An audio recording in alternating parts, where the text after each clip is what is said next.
As soon as they told me your condition was stable, I scheduled a meeting with the press and told them you were okay. I thought that you were going to make a full recovery. I didn't mention the details or whether you'd be coming back to hero work. I'm sorry if that's not how you wanted to go about everything. Uraraka let out a breath. No, it's alright. I'm glad you handled it. You know, I never liked sitting in front of all those cameras with 12 different microphones on the desk in front of me. Perks of being a crisis aversion hero was that it was less showy, she said, slightly amused. Yet you're the number 8 hero. Can't escape having a flashy quirk, he said, his smile picking back up. I wouldn't call it flashy. People tend to notice cars on billboards and buildings flying through the air. Midoriya said lightheartedly. Maybe it isn't flashy, but it's definitely noticeable. With a fond roll of her eyes, Uraraka pushed the conversation back on track. I was going to tell the press sooner or later about everything, she said. Thanks for not making them worry too long. Midoriya smiled, a hand finding its curls and tingling in it. We were all worried about you. He looked down at his lap and his eyes fell on his watch.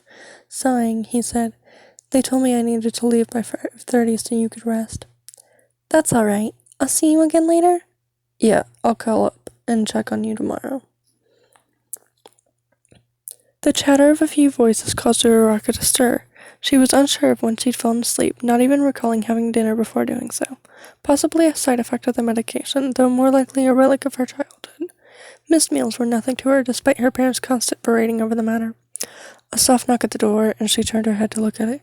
A textured glass window built into the wooden door was meant for privacy, allowing light in but keeping peering eyes out. Unable to see out of it no more than her visitors could see in, Uraraka blindly accepted the guess. Yes? She asked, rubbing the sleep from her eyes. The door cracked open and a boy's face peered through. He looked nervous, eyes darting around the room rapidly. A hand touched his shoulder and guided him inside, another pressing the door open all the while. I'm sorry, did we wake you? The man asked. Uraraka assumed him to be the parent of the boy. Speaking of, she recognized the child. His hair was white and stuck out in odd places, reminding Uraraka of a cloud. Beneath the curtain of hair were 2 pale green eyes that still refused to settle on one thing. No, I've been awake for a bit. What brings you to my place here? Uraraka asked, and the man chuckled. The boy seemed to take his cue, stepping forward hesitantly. Thanks for saving me. He jutted his arms out, revealing the flower he held. It was no problem. Did you get hurt? She asked, accepting the small daisy. She tucked the stem behind her ear, and the boy smiled in response. No, I didn't. He paused for a moment, looking at the floor. I grew that myself. It's a daisy. I think they're really pretty. Did you know they can grow year-round if it doesn't get really cold? The man smiled, eyes filled with pride as he put a hand on his son's shoulder. Thank you for saving him. He wasn't hurt badly, and He swallowed hard.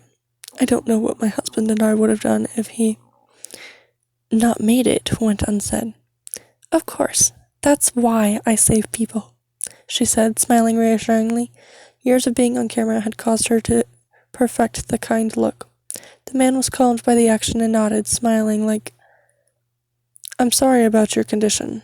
Will you ever be able to? They already gave me an estimated release date.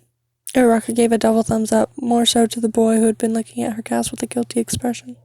They were both relieved, and the room was enveloped in a tranquil air. We should be going, leave you to rest and all that, the man said. Thank you for coming to visit, and thank you for bringing me such a beautiful daisy. The last part made the boy perk up, his eyes bright, and nodded joyfully and returned the thumbs up Uraraka had given him earlier before following his dad out the door. With a click, it was shut, and the world seemed to fade and crumble around her again. Although she enjoyed her time alone, being forced to be by herself was draining.